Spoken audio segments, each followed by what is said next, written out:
नमस्कार, मैं हूं अमित कुमार। बिहार की राजनीति में एक तरह से फ्लॉप होने वाले नेता प्रशांत किशोर आज बड़े दावे कर रहे हैं। पिछले 2 वर्षों से जन स्वराज अभियान के तहत प्रशांत किशोर बिहार में घूम रहे हैं, पदयात्रा निकाल रहे हैं। हाल में दावा कर दिया है उन्होंने कि 2025 के बिहार विधानसभा चुनाव में प्रशांत किशोर की एक पार्टी बनेगी, जो अभी वो जन स्वराज अभियान के तहत पदयात्रा कर रहे हैं। हो सकता है भविष्य में वो पार्टी का शक्ल ले ले। हालांकि अभी उनको वो राजनीतिक पार्टी नहीं कहते हैं, जन स्वराज को एक अभियान कहते हैं और इनके प्रमुख चेहरा प्रशांत किशोर है। लेकिन भविष्य में ये एक पार्टी बना ले प्रशांत किशोर, और उन्होंने एक इंटरव्यू में कह दिया है कि 2025 के बिहार विधानसभा चुनाव में प्रशांत किशोर की पार्टी बिहार में अपने दम से पूर्ण बहुमत की सरकार बनाएगी। ये बातें हवाएं हैं। देखिए, प्रशांत किशोर की योग्यता पे कोई प्रश्न नहीं है।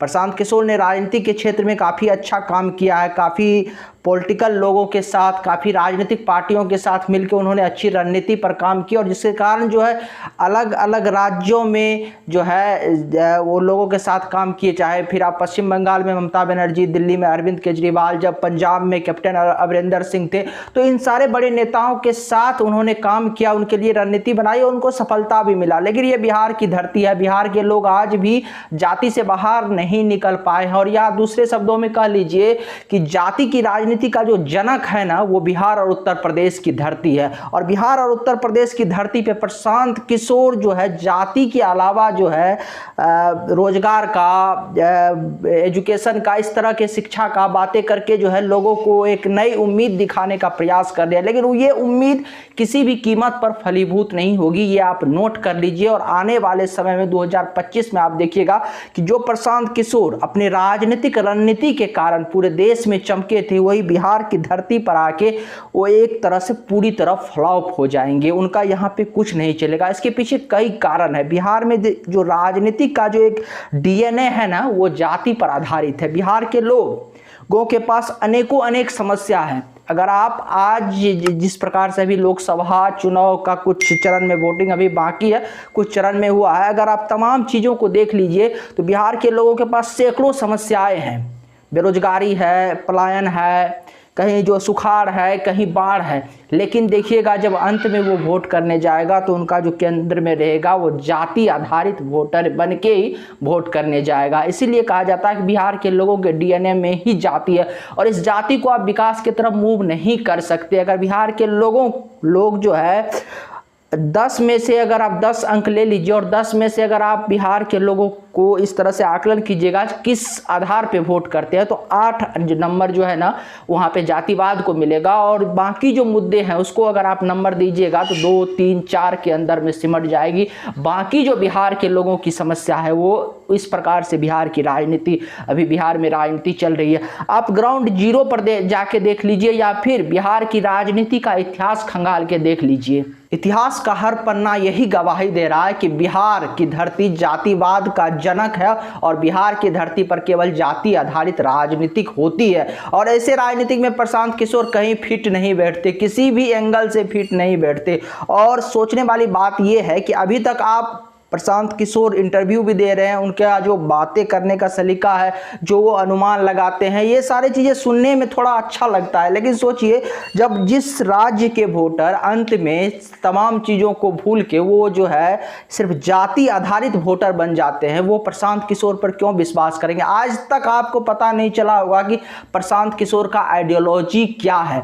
हाँ, थोड़ा बहुत अगर आप देखिएगा तो आपको लगेगा जो बाकी जो अभी सेकुलर दल है ना, उसी के इर्द गिर्द प्रशांत किशोर का आइडियोलॉजी घूमती है। और ये जो बिहार में या बिहार जो बहुत सारे सेकुलर दल अभी जो एक्टिव है, उसमें से एक राष्ट्रीय पार्टी भी है। अगर इन सब का चरित्र आप देख लीजिएगा ना बिहार में, तो ये जो सेकुलर का चोला ओढ़े हुए तमाम राजनीतिक पार्टियां हैं, इनका जाति आधारित वोट बैंक है। यानी एक धर्म विशेष के लिए अगर देखिए तो वहां पे ये सेकुलर है, लेकिन बाकी जो इनका जो वेश है, विशेष तौर पर अगर खुल के तो हिंदू वोटरों में अगर आप देख लीजिएगा तो ये जाति आधारित वोटर का जो है एक वर्ग वर्ग को अपने पाले में किए हुए हैं, तो ऐसे इस परिस्थिति में वो कौन सा जाति होगा जो प्रशांत किशोर के साथ खड़ा होगा?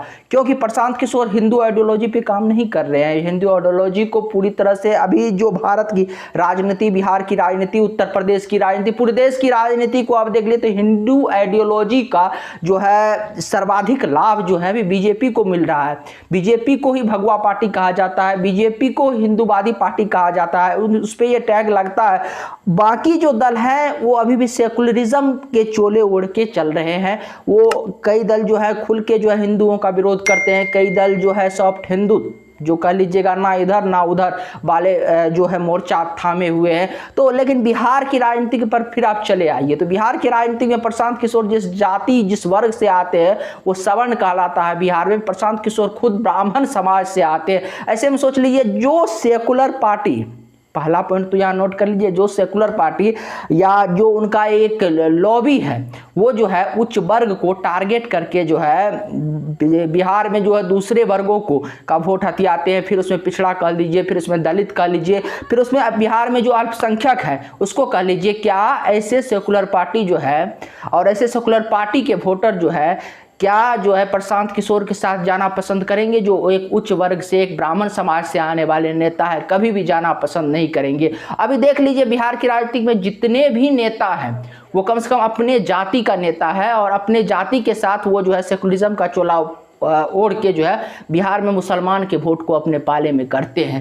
लेकिन क्या प्रशांत किशोर के साथ ये हो पाएगा? नहीं, क्योंकि प्रशांत किशोर का जो अभी तक चीजें जो सामने आ रही है, सेकुलरिज्म के चोला पर तो वो काम कर ही रहे हैं, लेकिन सेकुलरिज्म के चोला के साथ साथ जो है प्रशांत किशोर विकास की बातें करते हैं, शिक्षा की बातें करते हैं। लेकिन बिहार के लोग विकास के नाम पर, शिक्षा के नाम पर, गरीबी के नाम पर, पलायन के नाम पर, इन नामों पर वोट करते ही नहीं है। तो फिर प्रशांत किशोर की दाल बिहार में कैसे जमेगी? इसीलिए इस बात को आप नोट कर लीजिए कि प्रशांत किशोर 2025 में बिहार की राजनीति में फ्लॉप हो जाएंगे। ये दिल्ली नहीं है जिस प्रकार से दिल्ली में अरविंद केजरीवाल जो है सफल हो गए थे। अन्ना आंदोलन के जरिए एक बड़ा मूवमेंट, देश में बड़ा आंदोलन खड़ा हो गया था और अरविंद केजरीवाल को दिल्ली में सफलता मिली थी। क्या बिहार में आपको ऐसा लहर भी नहीं दिखाई दे रहा? प्रशांत किशोर घूम रहे हैं, लेकिन आज बिहार के जिस गांव में वो जाएंगे कल वही लोग उनको भूल जाएंगे, क्योंकि बिहार बहुत बड़ा है। और पिछले कुछ अगर आप देखिएगा तो दशक से अगर आप देखिएगा तो जो ये पद यात्रा वाला कॉन्सेप्ट है ना, ये जो है आजकल के वोटरों का मिजाज यानी पाले नहीं पड़ रहा है। पद यात्रा वाले जो ये थ्योरी था, पद यात्रा वाला जो ये चीजें था राजनीतिक में, ये तब हुआ करता था जब सोशल मीडिया का दौर नहीं है। आज के वोटर भी आप देखिएगा तो उन्हीं नेताओं की तरफ आकर्षित होते हैं जो हेलीकॉप्टर से हवाई नीचे उतरते हैं और पैसा खर्चा करते हैं, बड़ा सा रैली ऑर्गेनाइज करते हैं, लाखों की संख्या में बस भर के, गाड़ी भर के, जो है ट्रेन भर के जो है भीड़ को जमा करते हैं और फिर वहां पे आते हैं, भाषण देते हैं, फिर हेलीकॉप्टर से उड़ान भर के फिर जो है पटना दिल्ली चले जाते हैं।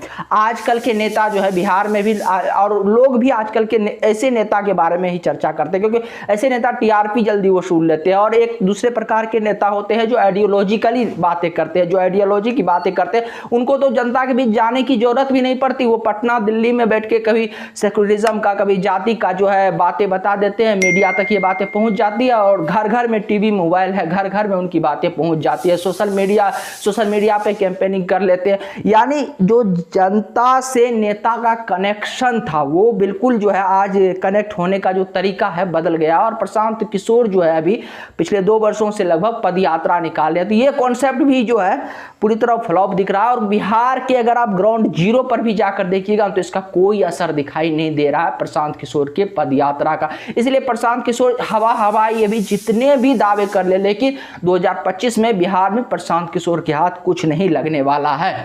अगर आपको हमारी जानकारी अच्छी लगी तो आप हमारे इस वीडियो को अधिक से अधिक शेयर कर दीजिए, चैनल को सब्सक्राइब कर लीजिए। नमस्कार, धन्यवाद।